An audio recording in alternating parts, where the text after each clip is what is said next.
This is a poem, so you can sort of see the shape of the book, or begin to see it. I really feel like this is the heart of the book. This is a poem that I've been trying to write for 20 years or more. It's called Why I Mother You the Way I Do. That afternoon, I have to admit, there were no thoughts of you.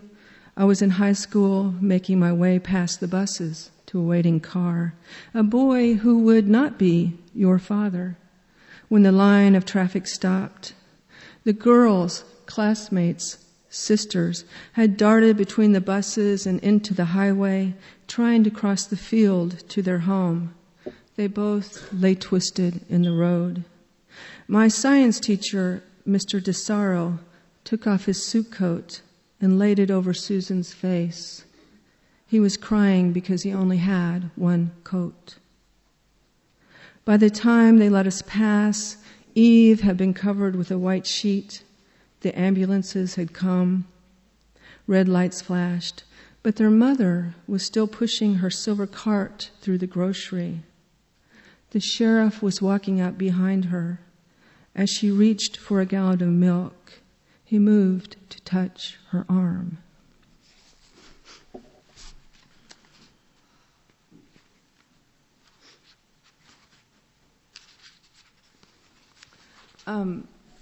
The haunted farm that's on the other side of the haunted graveyard, which is next to the haunted church, which I live in, has a flock of peacocks. And I don't know if you've all ever heard peacocks, but this is my thing. I think this is why the whole thing started, because if you've heard a peacock in mating season, they sound like old women who are being murdered, right? Okay, so I'm thinking that's where all the lore started. So this is a poem that my children, when they were younger, were entranced by these creatures. Well, who wouldn't be? Our neighbor's flock of peacocks wander over for another visit. There aren't enough brains among them to make more than one addled chicken. But oh, when they strut through our backyard, stagger their tails into fluttering Chinese flags, the children stand at our window and whimper, ache to shepherd them into a tight circle, gather hands, listen to the squawk of sermon, old women's voices rising in shrieking psalms. Children and dim, beautiful birds come together in prayer to the church of the great and uncouth outdoors.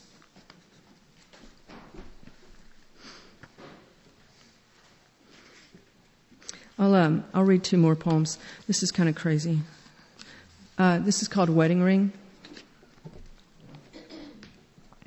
She said, "My darling green and slick fish of a daughter, still sealed tight, I unwrap this to show you the only one left behind with me, not to give a perfect circle, the fine minister said at the altar. When it was slipped upon me, did the slip upon me, and now here it is, walked off my thin finger forever, perhaps, and yet somehow still at home now in my palms. See, look at this, a heavenly loop.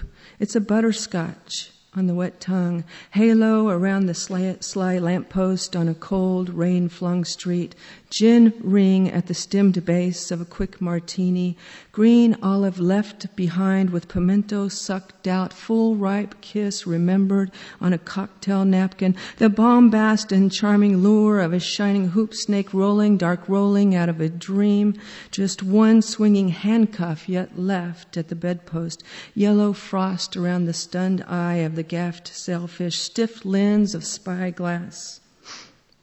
Burnished beetle spinning on its back, seen only once the tree has fallen, after lightning has struck, that delicious winking secret, delicious and yet untold, that winking secret that begs to be fished out of its deep and narrow hole. Perhaps you are who you think you are, or perhaps you are your mother's daughter, or perhaps you are your father's. Know this now, standing here in the bright triangle of moonlight on the knotted floor. There are some rings a woman shouldn't hand down to daughter, should not mind misplacing, should not stoop to unwrench the kitchen pipes to retrieve, but rather and merrily should allow the faucet's full cold flush to carry them off and into the swift and current of mean and sour rivers. Thanks.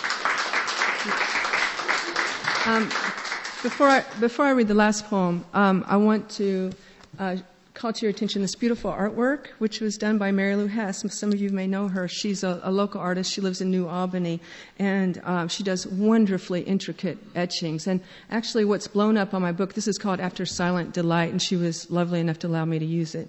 This is a 2x2 etching that's been blown up. I actually own one of the prints. It's just so beautiful. So I want to give her some attention. And then finally, thank you all very much. Maybe there'll be an overtime. We'll catch them. Okay. I guess that would be overtime would be a bad thing though, wouldn't it? This is actually about a relative of mine, and relatives of mine. This is the bad side of the family. But I can't say any more about it. Okay. All right. This is called To the Outdoor Wedding. All come, forgive, and bless the dogmatic, overripe bride who insists she will be married in the garden of her dead mother, though the guests and wedding party hiss and shiver as the light rain turns unrepentantly to pelting ice.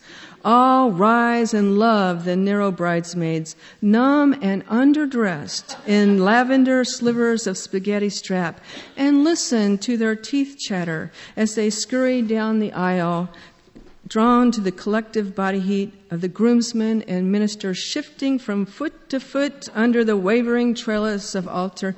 Praise the wind picking up mightily, and the groom unsteady and sallow, who does not beam when she appears in blown splendor on her father's arm.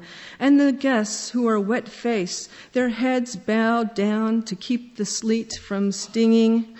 It is the bride, prayerful and confident in her white faith, we have to thank when a gust picks up and wraps her long veil 3 times around her father's head, shrouding him from the booming garden tent about to unpluck itself from the soggy ground.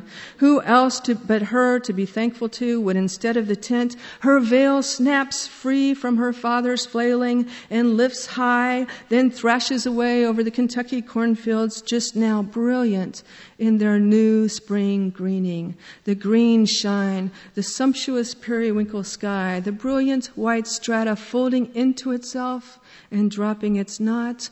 But wait, again, the wind sends it sailing, and the guests, heads up now, mouths open in collected prayer of ah and ah, as the veil transforms into a bucking Chinese dragon, taking all that is old, folding, dancing off and far.